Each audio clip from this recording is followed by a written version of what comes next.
Welcome back, everyone. So in today's video lesson, we are going to see uh, what is Amazon Simple Queue Service known as SQS. So if you have worked on, let's say, middleware MQ and maybe Kafka, so this could be one of the best managed message queuing service from AWS, and I'm really a fan of this particular service. But we are going to understand it from cloud practitioner certification perspective, and therefore we are not going to deep dive on it, but yes, we will do hands-on creation of the SQS queue. Okay, but let us first understand what is the SQS queue. For example, there is a producer application which is actually sending messages, or which wants to send messages to an application which needs to be stored so that the consumer can automatically, or consumer can pick up whenever the consumers are ready. Like it's an async messaging system where the queues stays with the messages, the messages stays with the queues which has been configured for the producer, and the consumer can pick it up at its own uh, polling time and whenever it wants to, or whenever it is connected, right? So the SQS queue, as it said, is a fully managed messaging queue for microservices, and therefore it also takes care of many things. For example, it can hold millions of messages, right? Then it can also maintain message ordering, right? Means like you can have a first in, first out messages configured for that particular queue. And there are other options also, which we will see when we see hands-on, right? So the example which is given above is just the explanation as below, like separate front end from backend systems. For example, customers immediately get a response, but the processing can happen later time when the consumers are actually ready and doing their own processing, right? So let's go to the console and create a SQS queue. So I'm in the console here. I will go to SQS, which is Simple Queue Service. I'll click on there here. I'll create a queue. Right. So there are two types of queues I can create. One is standard and another is FIFO. FIFO. First in, first out delivery, message ordering is preserved. Like whatever the message which comes first will be processed first, right? And also make this point highlighted here, because it's exactly once processing, means one message will be exactly processed once. So there is no duplicacy as such, right? Then in the standard one, at least once delivery, and messaging order is not preserved. Like the messages which were just now produced, it can be actually uh, consumed instantly, or it's not in the order, right? So ordering is not there. So as per your application design, we have to configure the queues as we require, right? So let's configure it. I'll say my test queue. Then these are some parameters which we have to go through, and we have to check. But just for your info, we can go through here. Visibility timeout sets the length of the time that a message received from a queue will not be visible to the other message consumers. These are like advanced settings, which, and from an application perspective, we should be knowing. Then message retention period, like how much time the message will be staying here on the queue. Let's see that. It's the amount of time the Amazon SQS retains the message that doesn't get deleted, right? Then after that, Amazon SQS will automatically delete those messages. So it can be, 1 day, 2 day, I'll put as 1 day.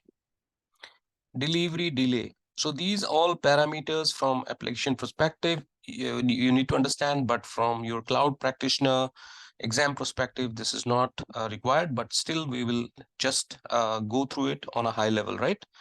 So if your consumer needs additional time to process messages, you can delay each new message coming into the queue. So there is a delay you can do, but for payment applications and mission critical applications, these needs not be changed. It should be actually as it is, but depends on application to application. Okay. Similarly, we can, what is the maximum message size the queue can have? The maximum is 256. Okay. So maximum size is 256 KB, right? And then receiver message wait time. The receiver message wait time is the maximum amount of time that polling will wait for the message to become available to receive. This is the consumer setting. Okay, so we have gone through all the details, but yes, we have not gone through in a very deep level. But yes, for exam perspective, it's okay to like chip just go through on a high level, right? Okay, so we have gone through it. Message group is from consumer perspective. We don't need to worry about it. Encryption is by default enabled. In transit encryption by default, and enable server side encryption we can do. Okay. Encryption queue key type will be SSE SQS, that is your server side encryption, right? So we'll keep all things as default. Define who can send the messages or define who can receive the messages. This is all also configurable. Now we are going to put it as owner only, and we can do an advanced policy generation, which I've showed in my previous videos. You can go through it also. So advanced JSON, we can check what is a policy which is being configured for this particular queue. It only allows this particular account. We are not allowing a principal as star like everybody, right? And this is the test queue ARN of the queue. So we can either choose basic or we can choose advanced to configure our queue. So another concept is a dead letter queue in middleware MQ. It is the same as IBM WebSphere MQ, where the messages which could not be processed goes to the dead letter queue automatically, and there are some rules like in the queues which we can configure that what will happen to those dead letter queue. Can we replay it back to the original queue? If we replay it back, will the order be maintained or not? So all these things. So basically dead letter queue, for your simple understanding, is a queue which will hold the messages which could not be processed by the application. And why the application could not process the message? It could be the message format, it could be anything, right? It could be one of the other things which comes to my mind when I was working in MQ is the dead letter queue. The message size might be bigger than 256 KB, so it cannot put into the test queue, but it will be able to put to dead letter queue, stating that the message size is too big to be put to the original test queue, right? So that's it, and let's create it. And okay, I chose FIFO queue, but let me choose standard, then test queue, and create queue, and here we go. We have a test queue created. Let's see what are the properties. Name is test queue. The URL is this. This URL can be given to any one of our teammates and colleagues or the application team, and we should have actual IAM permission policies and other things configured. Encryption is SSE SQS, sorry. Maximum message size is 256 KB, and that's it. Message retention is 1 day. So we will be learning about SNS in the next topics. Lambda triggers, how we can put message to the queue through a Lambda function. Then SNS is your subscription topics creation, right? All these things. Dead letter queue, we don't have a dead letter queue. Monitoring, we can enable monitoring, and tagging also we can do.